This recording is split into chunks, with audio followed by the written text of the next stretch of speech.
Asai and Letha were inseparable, more like sisters than friends. But when Asai introduced Letha to her fiancé, Kwame, something shifted. Secret meetings. Hidden glances.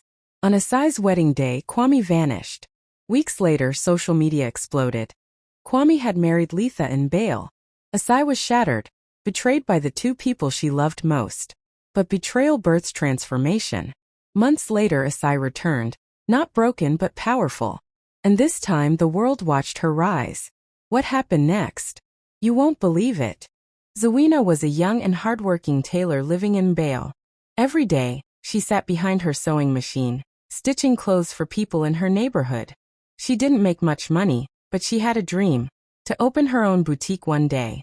So she saved every coin she earned. She didn't buy fancy things. She didn't go out much.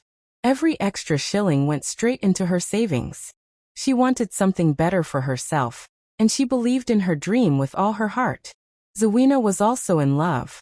Her boyfriend, Kato, seemed kind and supportive. He always talked about building a future together. So when he offered to help her manage her savings, she agreed. She trusted him. But one morning, Zuwena woke up and found her bank account empty. All her savings, 15 million shillings, were gone. So was Kato. No calls, no messages. He had disappeared. A few days later, she saw something shocking online. Kato was getting married in Jinja, dressed in gold, smiling next to a famous influencer named Mbale. Zuwena cried, but she didn't give up. She moved to Entebbe and found work as a cleaner in a big fashion house. At night, she quietly learned to design clothes and drew her ideas in a notebook. One day, a rich client saw her sketches and was so impressed they offered to fund her brand, ZuPower. 2 years later, her designs hit Lagos Fashion Week. Kato saw her on a billboard. He was broke. He asked for help. She sent a check worth 0 with a note. I invest in futures, not thieves. Zuwena had always believed in love. She was not only hardworking but also full of hope. While she stitched clothes and saved money for her dream boutique, she was also building something else, a relationship with Kato, her boyfriend. Kato was charming. He would hold her hand and talk about their future together. He told her how proud he was of her, and how they could one day run a fashion business as a couple. Zuwena listened with a soft heart. She felt lucky to have someone who believed in her dream too. Slowly, he started asking questions about her savings. He said things like, "We're building a life together, right? And we should plan for our future now, not later." Zuwena hesitated at first. But Kato made her feel safe, like she wasn't alone anymore. He promised to help her manage the money better, to grow it and invest wisely. "This is for us," he said with a smile. So after many late-night talks, Zuwena gave him access to her savings. She didn't think twice.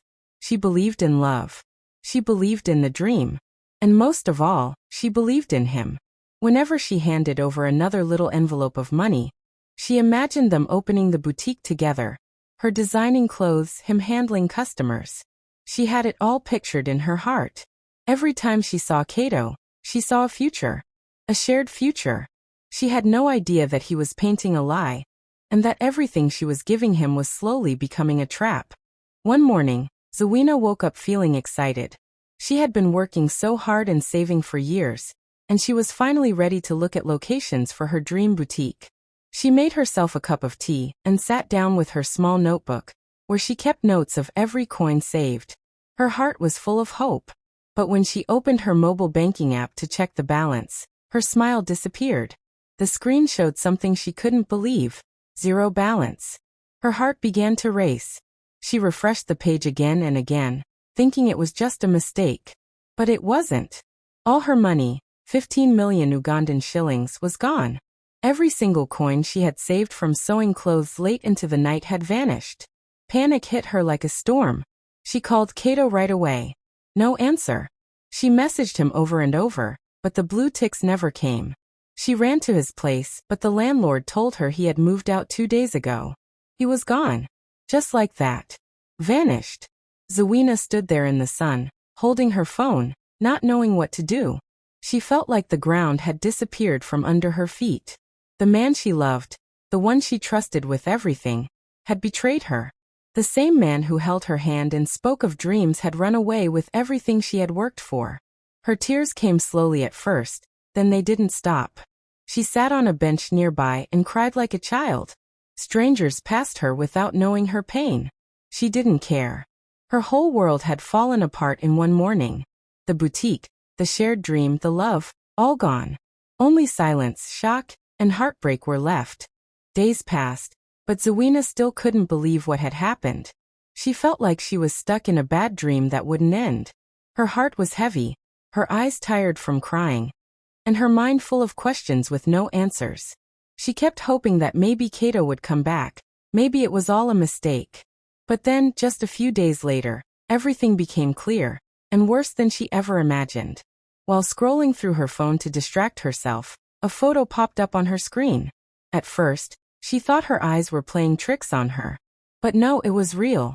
It was Kato. He was smiling, dressed in a shiny gold suit, standing next to a woman in a bright white wedding dress. Zuwena's hands began to shake. The woman beside him was Mbale, a popular influencer known for her flashy lifestyle. The photos were everywhere: Facebook, Instagram, even on WhatsApp statuses. Kato wasn't hiding. He had used Zuwena's money to throw a grand wedding in Jinja. The photos showed luxury cars, expensive decorations, and a big smiling crowd. But the smile that hurt most was Kato's, wide and full of joy, like he had done nothing wrong. Zuwena felt like her heart had been cut into pieces. She stared at the screen, her mouth open, unable to breathe for a moment. The same man who had promised her a future, who said he loved her, had stolen her savings and used them to marry someone else. And not just anyone, a woman who lived online, showing off bags, shoes, and vacations.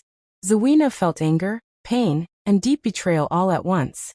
She dropped her phone and held her head in her hands. But deep inside that pain, something else began to grow. Not hate, but strength. Something in her changed that day. The tears dried slowly, and her heart, though still broken, started beating with a new rhythm. She realized that Kato didn't just steal her money, he stole her trust. And now she had to rise. Not for him, not for revenge, but for herself. Zuwena felt like her world had been torn apart. The man she loved had not only left her but used her life savings to marry someone else. She was heartbroken, completely shattered inside, but something deep in her told her not to give up. She had come too far, worked too hard. So, with nothing but a small bag of clothes and her sewing notebook, Zuwena left Mbale and moved to Entebbe. She didn't know anyone there, but she needed a fresh start. The pain was still heavy, but she refused to let it stop her. After searching for days, she found a job, not as a tailor, not in a boutique, but as a cleaner in a big fashion house. The job didn't pay much, and it wasn't her dream, but it was something. She cleaned floors, washed windows, and arranged clothes in silence, always polite and hardworking. Every morning, she wore a brave face. No one knew her story, but behind her quiet eyes was a woman holding herself together piece by piece. But even as she swept floors, Zuwena watched. She watched how designers worked, how fabrics were chosen, how models were dressed. Every detail mattered to her. At night, after work, she went to her small room, took out her notebook, and began sketching. She drew dress ideas, jacket styles, African prints mixed with modern cuts. Her heart still hurt, but her hands didn't stop moving. Zuwena was broken-hearted, yes, but she was not broken. She had lost everything, but her dream was still alive. Every night after her cleaning job, Zuwena returned to her tiny room with tired feet, but a determined heart. While others slept, she stayed up quietly, sitting on the edge of her bed with a small lamp and an old notebook. She didn't have fancy tools or lessons, but she had her eyes, her hands, and her dreams. At the fashion house, she had watched everything carefully. How designers mixed colors, cut fabric, added detail. During the day, she listened more than she spoke. At night, she turned all that she had seen into drawings. Her sketches were full of bold ideas, bright African prints mixed with modern styles, long flowing dresses with traditional touches, jackets with kitenge linings, trousers with beadwork. She was creating something fresh, something that felt like home but looked like the future. She also used her phone to watch free videos on fashion design, fabric types, and tailoring tricks. Her internet was slow, But she didn't give up. Sometimes the videos would pause, sometimes the light would go out, but Zuwena kept learning. She even practiced stitching on old clothes she found in bins behind the fashion house. Every night, her fingers became faster, her ideas became clearer, and her confidence slowly returned. She didn't tell anyone what she was doing. It was her little secret. In the quiet of the night, she was no longer just a cleaner. She was a creator, a dreamer, a future designer. The pain Kato left behind was still there, but she was now turning it into power. Her sketches weren't just drawings. They were her voice, her healing, her fire. In her mind, she could already see her name on clothing labels, her designs on runways, and people wearing her clothes with pride. No one saw her talent yet, but Zuwena believed in it. She believed in herself, even if it was in silence. Because she knew deep down that real dreams don't die. They grow quietly in the dark, waiting for the right time to shine. One afternoon, while Zuwena was cleaning the design studio, she accidentally dropped her notebook. The pages scattered across the shiny floor, and before she could pick them up, someone's heels clicked closer. It was one of the wealthy clients, a tall, stylish woman named Madame Sanyu who often came in to pick up custom-made dresses. She bent down and picked up a page. Her eyes paused on the sketch, then another and another. Zuwena froze. She was scared. She thought she might get into trouble for drawing while working. But Madame Sanyu looked up surprised and asked, "Did you draw these?" Nervously, Zuwena nodded. She expected a warning. Instead, Madame Sanyu smiled and said, "These are brilliant." That moment changed everything. The next day, Madame Sanyu asked to see more of Zuwena's work. They sat together after hours as Zuwena opened her notebook with shaking hands. Page by page, she showed her African fusion designs, bold prints, unique cuts, and fresh ideas. Madame Sanyu was amazed. "You have something special," she said. "These aren't just clothes. They are powerful." Then she did something Zuwena never expected. She offered to fund her. "Let's start your own fashion line," she said. "We'll call it ZuPower because that's exactly what you are." Zuwena could hardly believe it. After all the pain, the betrayal, the sleepless nights sketching by candlelight, someone finally saw her. Not as a cleaner, not as a poor girl from Mbale, but as a true designer. With Madame Sanyu's support, she found a small workshop, bought her first fabrics, and started sewing her dream into reality. Every stitch told her story. Every design carried her strength. ZuPower wasn't just a brand, it was her comeback. In just 2 years, Zuwena's life changed more than she had ever imagined. From sketching quietly in her small room to leading her own fashion brand, she had come a long way. With Madame Sanyu's support and her own hard work, ZuPower quickly grew. People started noticing her fresh designs, African prints with a bold modern twist. Her clothes didn't just look beautiful, they told a story of strength, hope, and rising again. Customers loved them. Her name started spreading across Entebbe, Kampala, and even beyond. Soon, local celebrities and influencers were wearing her clothes, posting about her designs, and tagging ZuPower online. Her tiny workshop turned into a buzzing space with young tailors and bright fabrics everywhere. Zuwena was no longer the quiet cleaner in the corner. She was now the head designer, the boss, and she wore it with grace. Then came the biggest surprise of all, an invitation to showcase her designs at Lagos Fashion Week, one of the biggest fashion events in Africa. She couldn't believe it.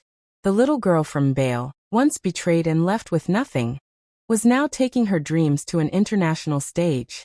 When she arrived in Lagos, cameras flashed, models wore her clothes proudly, and fashion lovers clapped as her pieces walked down the runway. But the real moment came weeks later, back in Uganda. Her face and her ZuPower designs were on a giant billboard in Kampala, shining bright. And somewhere in the city, stuck in traffic, Kato looked up and saw her. The same Zuwena he had abandoned. The same woman he stole from. There she was, bigger than ever, smiling in success. His mouth dropped open. In that moment, he realized what he had lost. Not just the money, but a woman full of vision, strength, and power. She didn't just survive. She rose so high, even the sky couldn't hold her. After seeing Zuwena's face on the billboard, Kato's life started to feel smaller. Things had already been going downhill, but now everything was crashing. The flashy life he had built with Mbale, the influencer he married with Zuwena's stolen money, was falling apart. Mbale loved attention, gifts, holidays, and luxury, but not problems. And Kato now had plenty. His small business deals were failing. The money he had taken from Zuwena had long run out. He had borrowed from people he couldn't pay back, and debts were piling up. The gold watches and designer clothes were now being sold, one by one. When the bank took his car, Mbale packed her bags and walked out. She didn't even look back. "I didn't marry you to suffer," she said before slamming the door. Kato was left alone, broke, ashamed, and full of regret. With nowhere else to turn, he remembered the only person who had truly believed in him, Zuwena. The same woman he had lied to, used, and left behind. He searched for her number and sent her a message. No reply. Then he called. Still nothing. Finally, he went to her office in Kampala, where the ZuPower logo shined on the glass. He waited outside like a lost man. When Zuwena finally stepped out, dressed in her elegant African jacket and heels, Kato couldn't speak at first. She looked powerful, like a woman who had been through fire and came out gold. "Please," he whispered. "I need your help. I've lost everything." Zuwena looked at him calmly. No anger, no shouting. Just quiet strength in her eyes. The same man who once stole her dream was now asking to be saved. She reached into her bag, pulled out an envelope, and handed it to him. Kato opened it with hope, but inside was a blank check with the amount written as 0 UGX. And a small note. "I invest in futures, not thieves." Then she walked away, her heels clicking like victory drums. Kato stood frozen, holding nothing but his shame.